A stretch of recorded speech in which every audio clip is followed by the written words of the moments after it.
Ready? Hello students, welcome to your online classes and today is your second day. Yesterday I will teach you how to balance a chemical reaction. Okay, and now today I will take some more and more example to explain the hit and trial method. So let's get started. When the reaction is when methane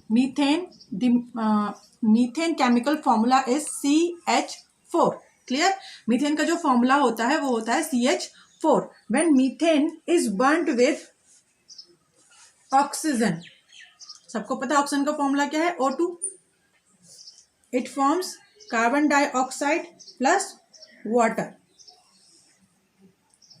clear? This is a chemical reaction and अब तुम्हें ये बोलना है, ये पता करना है कि कैसे ये बैलेंस होगी. क्लियर? तो मैंने तुम्हें कल भी बताया था, yesterday I also teach you, कि हम क्या करेंगे, यहाँ पर एक टेबल ड्रॉ कर देंगे. क्लियर? अब टेबल में हमें क्या लिखना है? एलिमेंट,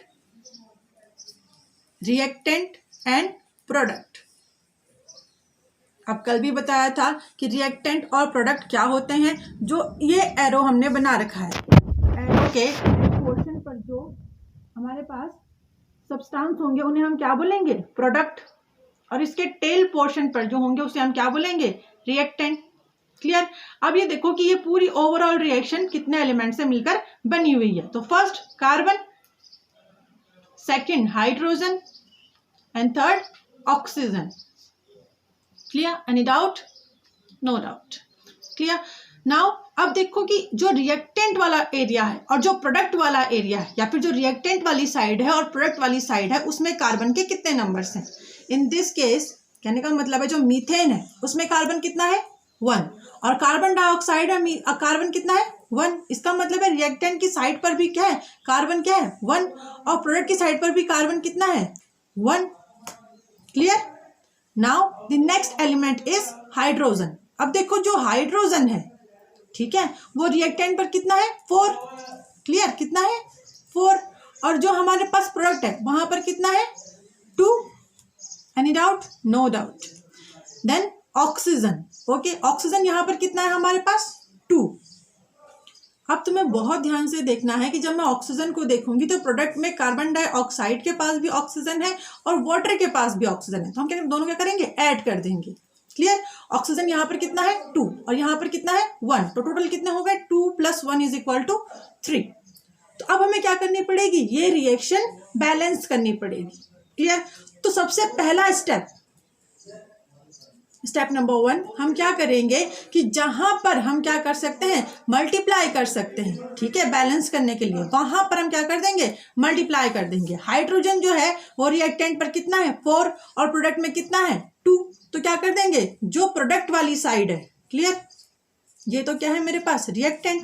अब जो प्रोडक्ट में हमारे पास H2O है, उस 2 को हम क्या करेंगे? 2 से मल्टीप्लाई कर देंगे. क्लियर? 2 × 2 तो कितना हो गया? 4. क्लियर? अब यहां पर भी हाइड्रोजन कितने हो गए? 4. और यहां पर भी हाइड्रोजन कितने हो गए? 4. क्लियर? तो अब यहां पर हाइड्रोजन क्या हो गए? Totally balanced. अब देखेंगे स्टेप नंबर 2. अब देखो यहां पर तो हाइड्रोजन बैलेंस हो गया, यहां पर भी हो गया, बट अब क्या हो गया हमारे पास? जो ऑक्सीजन है, ठीक है, ऑक्सीजन कितना हो गया अब यहां पर? 2. क्लियर? अब यहां पर कितना है? 2. लेकिन ऑक्सीजन यहां पर भी तो है ना? तो हमें क्या करना पड़ेगा? इस ऑक्सीजन को भी रिएक्टेंट की साइड पर बैलेंस करना पड़ेगा. 2 ऑक्सीजन यहां पर है, 2 ऑक्सीजन यहां पर. टोटल कितने हो गए हमारे पास? अब 4. पहले 2 ही थे. क्लियर? अब कितने हो गए यहाँ पर? 2 हमने यहाँ पर मल्टीप्लाई किया तो यहाँ से क्या हो गया? ऑक्सीजन के नंबर बढ़ गए. तो ये 2 × 2 कितना हो गया अब हमारे पास? 4. सॉरी, ये हमारे पास यहाँ पर से हुआ 2 × 2 कितना हो गया हमारे पास? 4. क्लियर? अब यहाँ पर जो O2 है वो क्या हो गया? सिंगल. तो क्या करेंगे? इसको मल्टीप्लाई करेंगे बाय 2. तो ओवरऑल रिएक्शन कितनी हो जाएगी हमारे पास?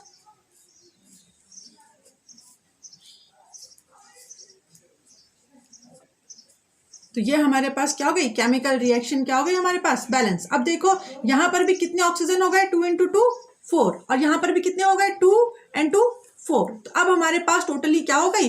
Balance reaction. क्लियर? अब इसके बाद हमें क्या करना है, इसमें एक स्टेप और है हमारे पास, स्टेप नंबर 3, कि मैंने तुम्हें बताया था कि जब हम किसी भी इक्वेशन को बैलेंस करेंगे तो क्या करेंगे, उसकी फिजिकल स्टेट को भी हम क्या करेंगे, शो करेंगे। क्लियर। अब physical state, methane, methane is a gas, oxygen is also a gas, carbon dioxide is a gas and H2O is a liquid. Clear? So this is a balanced reaction. So I hope you understand how can we balance the reaction. And now you have some homework. अब homework में तुम्हें क्या करना है, मैं तुम्हें 2 reaction homework में दे रही हूँ, तुम्हें कल मुझे ये बैलेंस करके बता देनी है। ओके, तो जो तुम्हारे पास रिएक्शन है होमवर्क में वो है CuSO4 copper sulphate plus sodium hydroxide, ये मिलकर बनाता है copper hydroxide plus Na2SO4। This is your first reaction. Clear. Second जो तुम्हारे पास मैं होमवर्क में रिएक्शन दे रही हूं वो है व्हेन आयरन इज हीटेड और steamed on water then it forms Fe3O4 plus hydrogen. So this is your homework. I hope you will done that. Clear? Now the next topic is to indicate the heat change in equation. Clear? हमें कैसे पता चलेगा कि reaction heat change कर रही है या नहीं, और अगर करती है तो उस रिएक्शन को हम क्या बोलते हैं। क्लियर। तो इसमें क्या है, हमारे पास 2 टाइप्स हैं, first is exothermic and second is endothermic. Clear. वैसे मुझे लगता है कि सभी को इसके बारे में पता होगा। Exothermic reaction in which heat is released along with formation of product called exothermic reaction. Clear? इसमें क्या लिखा है कि heat is released along with formation of product. तो जब क्या हो जाता है कि हमारे पास क्या जाती है, जब हीट बहुत ज़्यादा रिलीज होती है। क्लियर। तो यहाँ पर हीट रिलीज करने का मतलब है for example the all combustion reaction. ठीक है, जितनी भी कंबशन रिएक्शन है, चाहे वो रिएक्शन कंबशन किसकी होगी, वुड की, या फिर हम बात करेंगे जितनी भी जो मतलब इजीली हम क्या करते हैं, जला देते हैं, जो नेचुरल हमारे पास डेली लाइफ में जो होते हैं, जैसे हम लकड़ी जलाते हैं, वुड, कोल, ये सब हमारे पास क्या होती है, एक्सोथर्मिक रिएक्शन, क्योंकि इन सब में क्या होती है, हीट रिलीज होती है। ठीक है, तो ये कैसी रिएक्शन होगी, एक्सोथर्मिक। तो अब हम कैसे, जैसे एग्जांपल है burning of a natural gas. मैंने तुम्हें लास्ट में भी बताया कि नेचुरल गैस का फॉर्मूला क्या है, CH4, मार्श गैस भी से कहते हैं मीथेन। ओके, तो when CH4 is burned with oxygen it forms carbon dioxide and H2O। तो यहाँ पर क्या होती है, बहुत ज्यादा अमाउंट में हीट रिलीज होती है। क्लियर। और हीट रिलीज जब होगी तो उसे हम क्या बोलेंगे, एक्सोथर्मिक रिएक्शन। ठीक है, जब क्या होता है, बहुत ज्यादा हीट क्या होती है, रिलीज होती है। जब हम क्या करें, प्रोडक्ट की फॉर्मेशन करें और उस प्रोडक्ट की फॉर्मेशन के दौरान क्या हो, बहुत ज्यादा अमाउंट में क्या हो, हीट रिलीज हो, तो उसे हम क्या कहते हैं, एक्सोथर्मिक रिएक्शन। और इसके अलावा तुम्हारे पास एक पॉइंट और है कि तुम एक्सोथर्मिक रिएक्शन को आसानी से पहचान सकते हो, that's one, an exothermic reaction is indicated by writing plus heat energy and plus energy. Clear. और ध्यान रहिए हमेशा प्रोडक्ट की साइड पर लिखा हुआ होता है। क्लियर। अगर यहाँ लिखा है कि हीट, तो इसका मतलब है हीट रिलीज हो रही है, तो वो क्या हो जाएगी, एक्सोथर्मिक रिएक्शन। और मैंने तो बता दिया कि all combustion reaction are exothermic. ठीक है, चाहे वो कंबशन रिएक्शन ऑफ वुड हो, चाहे वो तुम्हारे पास कोल हो, कोई भी हमारे पास पेट्रोल हो, तो वो सब क्या होती है, combustion reaction. Clear. And all combustion reactions are exothermic reaction. Even in daily life, okay, अगर हमें जीवित रहना है तो क्या करते हैं, खाना बनाते हैं, खाना खाते हैं। ठीक है, तो even the combustion of food like glucose, ठीक है, in our body respiration is also an exothermic. तो जो तुम्हारे पास डेली लाइफ में क्या है कि जो क्या होता है, फूड जो हम ग्लूकोज, ठीक है, जो हमारा फूड है जब हम उसे खाते हैं तो वो स्टार्च की फॉर्म में या ग्लूकोज की फॉर्म में कंडक्ट हो जाता है। ठीक है, तो रेस्पिरेशन हो चाहे वो ग्लूकोज की फॉर्मेशन हो, बोथ आर एक्सोथर्मिक रिएक्शन। ठीक है, तो व्हेन ग्लूकोज का फॉर्मूला सबको पता है C6H12O6। क्लियर। एक्वस फॉर्म में ये होता है, प्लस ऑक्सीजन, ये बैलेंस्ड रिएक्शन है, आप चाहे उसको बैलेंस करके देख सकते हैं, यही आएगा आंसर। क्लियर। तो रिलीज होती है carbon dioxide plus H2। Clear. और इसमें क्या होती है, lot of amount of release, lot of amount of energy. ठीक है, release lot of amount of energy. तो ये क्या होगा हमारे पास, it's also a exothermic reaction. Clear? तो क्या कॉन्सेप्ट है कि जहां पर जिस रिएक्शन को करने में क्या होगी, हीट रिलीज होगी या फिर हीट के अमाउंट क्या होगा, ज्यादा रिलीज होगी, तो वो क्या होगी, एक्सोथर्मिक रिएक्शन। क्लियर? और इसमें तुम्हारे पास ऑल कंबशन रिएक्शन क्या होती है, एक्सोथर्मिक। क्लियर? अब हम नेक्स्ट टॉपिक पर आते हैं जो है क्या, endothermic reaction.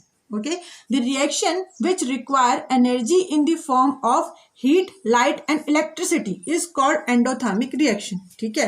The reaction which require energy. अब देखो जो एक्सो थी उसमें तो ऑटोमेटिकली हीट रिलीज हो रही थी, अब ये क्या कह रहा है, require energy in the form of heat and light, जहां पर क्या हो, हमें जरूरत पड़े, ठीक है, हीट की या फिर इलेक्ट्रिसिटी की, किसी की भी, तो वो क्या हो जाएगा, एंडोथर्मिक रिएक्शन। इसका मतलब है इसमें क्या करना पड़ेगा, इसमें हीट रिलीज नहीं होगी बल्कि हमको क्या करनी पड़ेगी, अपनी तरफ से हीट डालनी पड़ेगी ताकि वो क्या हो, अपने आप को हीट एब्जॉर्ब कर सके या फिर हीट को क्या कर सके, रिक्वायर है, यहाँ पे जरूरत है हमें हीट की। क्लियर? तो यहाँ पर तुम्हारे पास एग्जांपल है लाइमस्टोन। सबको पता है कि formula of limestone is calcium carbonate, ठीक है, एंड CaCO3। जब इसे हीट किया जाता है, ठीक है, तो ये ब्रेक हो जाता है CaO एंड कार्बन डाइऑक्साइड में, और कार्बन डाइऑक्साइड रिलीज होने का मतलब क्या है कि गैस क्या हो रही है, रिलीज हो रही है। लेकिन ये कब हो रही है, जब क्या कर रहे हैं, जब हम लाइमस्टोन का कर रहे हैं, हीट कर रहे हैं। क्लियर? तो वहां पर हमारे पास क्या हो रही थी, हीट रिलीज हो रही थी एक्सोथर्मिक में, यहाँ पर क्या हो रहा है, हमें हीट देनी पड़ रही है। तो this is the difference between exo and endo.